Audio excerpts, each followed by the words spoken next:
শুভ সকাল বন্ধুরা, কেমন আছেন সবাই? আশা করছি সবাই খুব ভালো আছেন। এপিএসএস ব্লগের আরও একটি নতুন ভিডিওতে আপনাদের অনেক অনেক স্বাগত জানাচ্ছি। আজ শুক্রবার আর এখন বাজে সকাল 10টা। আজকে সৌম্যর পরীক্ষা আছে, সেই জন্য ওকে নিয়ে বার হলাম। আর সকালবেলা উঠে বাসি কাজকর্ম সেরে ওকে একটু পড়াতে বসেছিলাম। তো তারপরে ওকে স্কুলে দিয়ে চলে এসেছি বাজারে। বাজারে এসে দেখলাম যে 10 টাকা দামের ঢেলে বিক্রি হচ্ছে ঝুড়ি, তো সেই জন্য কয়েকটা ঝুড়ি নিয়েছি। আর এই যে দাদার কাছ থেকে একটু চারা গাছ নিয়েছি। তারপর সোজা চলে এসেছি মাছের বাজারে। মাছের বাজারে এসে মাছ কিনিনি, আজকের কিনেছি ওই যে মুরগির ডানা। ওগুলো আমার না ভীষণ পছন্দের, আমার তো ভীষণ ভালো লাগে। আর আমাদের এদিকে শুধুমাত্র এরকম ডানাগুলো কেটে কেটে বিক্রি হয়, আলাদাভাবে গিলে মেটে বিক্রি হয়, আলাদাভাবে মুরগির ঠ্যাংও বিক্রি হয়। তো আমার সবথেকে পছন্দের জিনিস হচ্ছে এই যে ডানা। মাঝে মধ্যেই সেই জন্য এই ডানা কিনে নিয়ে আসি। আর সৌভিকও ভীষণ পছন্দ করে। তো বাড়িতে এসে উচ্ছে চচ্চড়ি আর ওই ডানার তরকারিটা করেছিলাম। তারপর খাওয়া দাওয়া করে তাড়াতাড়ি করে চলে এসেছি বাগানে। আজকের আমি বেশিরভাগ সময়টা এই যে বাগানের কাজকর্ম দেখাবো, কারণ আজকের না তেমনভাবে আদার্স কোনো কাজ করা হয়নি। ওই যে গাছপালাগুলো বসাবো বলে তাড়াতাড়ি করে খাওয়া দাওয়া করে চলে এসেছি। এখন কটা বাজে জানেন? এখন বাজে 2টো।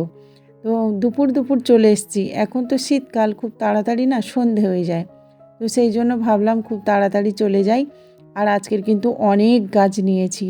50টা ওলকপি গাছ আছে, 50টা বাঁধাকপি গাছ আছে, আর তাছাড়া ব্রোকলি গাছও আছে। আর এই যে দেখুন টমেটোর চারা আছে, গাঁদা ফুলের চারা আছে। তো সমস্ত চারাগুলোকে আজকের বসাতে হবে, অনেকটা সময় লাগবে। একা হাতে কুপিয়ে আর এই যে চাষ করা কিন্তু অনেকটাই সময় লেগে যায়। তো যাই হোক বন্ধুরা, আমি তো মাঝে মধ্যে এরকমভাবে চলে আসি বাগানে, আপনারা তো জানেন। আর এখন না খুব একটা সময় পাচ্ছি না, কারণ হচ্ছে সৌম্যর পরীক্ষার জন্য। তো সৌম্যর পরীক্ষা দেওয়া অলরেডি হয়ে গেছে, বাড়িতে চলে এসেছি। তারপর ওকে খাইয়ে দাইয়ে একটু পড়তে বসিয়ে দিয়ে এসেছি। আর একটু কাজগুলো মানে করতে দিয়ে এলাম। তো তারপরে আমি তাড়াতাড়ি করে চলে এসেছি। এই সময় গাছগুলো বসালে না জল দিতে পারবো, মানে ওই পাশে মাঠ আছে, তো সেই মাঠে অনেকটা করে জল আছে, তো ওই জলটা কাজে লাগিয়ে দেব। যদিও আমার বাগানে একটা কুয়ো আছে, তবে সেই কুয়োর জল না বেশি দিন হয় না, শুকিয়ে যায়। তো সেই জন্য ওই জলটাকে যতটা সম্ভব বাঁচিয়ে রাখার চেষ্টা করছি। চাষবাস করতে তো আমার ভালো লাগে, আর তাছাড়া এই জায়গাটা একেবারে পড়ে থাকবে সেটা যেন আমার সহ্য হয় না। তো সেই জন্য মানে যখন একটু সময় পাই হাতে তখন চলে আসি। এখন অবশ্য অনেক কাজ, বাড়িতে কাজ হচ্ছে আপনারা জানেন, ছেলের পরীক্ষা চলছে সেও আপনারা জানেন। তবুও তো আমার ভালো লাগা নিয়েই আর কি চলে এসেছি। আর জানেন তো এই বড় কোদালটা নিয়ে কাজ করতে এত অসুবিধে হচ্ছে কি বলবো। এত বড় কোদাল কি আমি চালাতে পারি বলুন? আমার একটা ছোট্ট পাশি কোদাল আছে, আর তার উপরেও একটা কোদাল আছে। সেই দুটো কোদালের না ডাবটাই ভেঙে গেছে, তো সেই জন্য বাধ্য হয়ে এই বড় কোদালটা নিয়ে কাজ করতে হচ্ছে। তো যাই হোক, প্রথমে আমি এই যে একটু করে জায়গা কুপিয়ে নিয়েছি। তো কটা চারা আছে বুঝতে পারছি না, মানে ওরা তো বলে 50টা করে আছে, কিন্তু না 50টা করে থাকে না, ওই কোনোটাতে 40-45 এরকম করেই থাকে। তো সেই জন্য ভাবলাম যে কটা আগে ওই যে খোপ কেটেছি সেই কটাতে আমি ওই গাছগুলোকে দিয়ে দিই, তারপর যখন কম পড়বে তখন আবার ওই যে একটু করে খোপ কেটে নেব, আর সেখানেই আমি গাছপালা বসাবো। সংসারটাকে আমি ভীষণ ভালোবাসি, তাই সংসারের কাজে সারাদিন ডুবে থাকি। আর সংসার যারা ভালোবাসে দেখবেন তারা একদম বসে থাকতে পারে না, মানে শুয়ে বসে কাটিয়ে দিতে পারে না। তো সেই জন্য আমিও সেরকম আর কি শুয়ে বসে কাটাতে পারি না বলেই চলে আসি, বিভিন্ন কাজের মধ্যে দিয়ে আর কি থাকতে পছন্দ করি। তো সেই জন্যই আর কি চলে এসেছি এই যে গাছপালা বসাতে।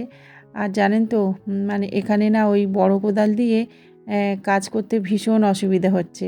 তো বড় কোদালটা কেনা হয়েছিল বাড়ির কাজের জন্য, আর যখন এই পাঁচিলটা দেওয়া হয় না তখন ওই মিস্ত্রি দাদাদের কাজে লাগবে বলে সেই জন্য। তো ওটা কিন্তু আমার বাবাই দিয়েছিল জানেন তো। তবে আমার দুটো ছোট্ট ছোট্ট পাশি কোদাল ছিল যেগুলো নিয়ে আমি কাজ করতাম, তার ডাবগুলো এতটাই খারাপ হয়ে গেছে যে সেগুলো দিয়ে কাজ করা যাচ্ছে না।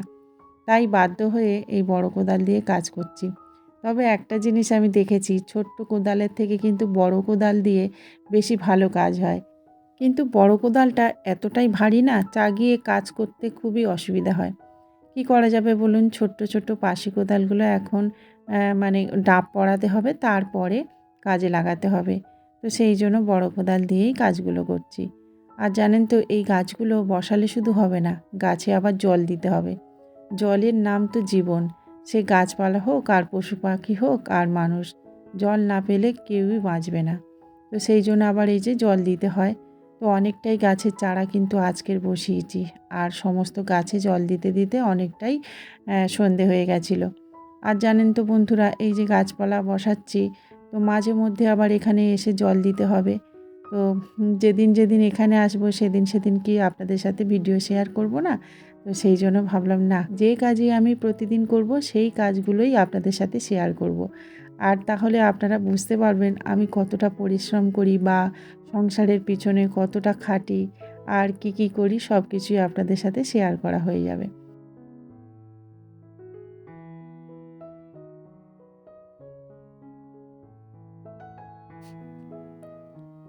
চোরের উৎপাতে এখানে ভালো একটা বালতি যে রাখবো সেটারও উপায় নেই। ২-৩ বার করে এখানে ভালো ভালো বালতি রেখেছিলাম, চুরি করে নিয়ে গেছে জানেন তো।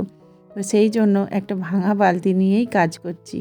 আর অল্প অল্প একটু একটু এই যে জল দিয়ে দিচ্ছি। আর ওই যে বাগানের পাশে আছে একটা মাঠ, তো সেই মাঠে কিন্তু অনেকটা জল আছে, তো সেখান থেকেই এনে এনে দিতে হচ্ছে জল। এখন ছেলেদের তো পরীক্ষা চলছে, ভেবেছি পরীক্ষাটা হয়ে গেলে ওদেরকে এখানে নিয়ে আসব। তাহলে বাগানের কাজকর্মও শেখা হবে আর তারপরে একটু মনটাও ফ্রি হবে। কি বলুন তো, এইসব কাজ করলে দেখবেন মনটাও অনেকটা হালকা হয়। আর এইসব কাজ করা তো ছোট নয়, কোনো কাজই ছোট নয় জানেন তো। প্রতিটা কাজ মন দিয়ে শিখলে কোনো না কোনো সময় কিন্তু কাজে লেগে যায়। আর সংসারের প্রতিটা কাজ কিন্তু আমাদের জানা দরকার।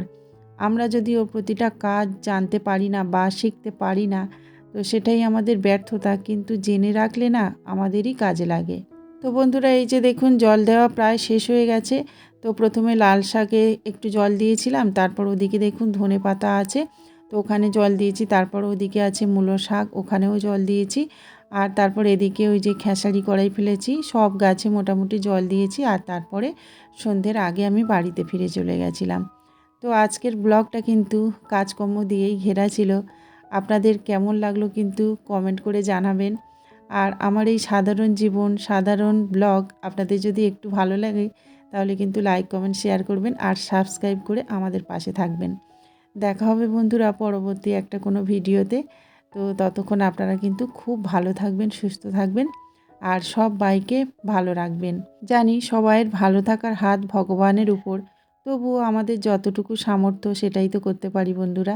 তো যাই হোক বন্ধুরা, পরবর্তী ব্লগে আবার দেখা হবে। নমস্কার।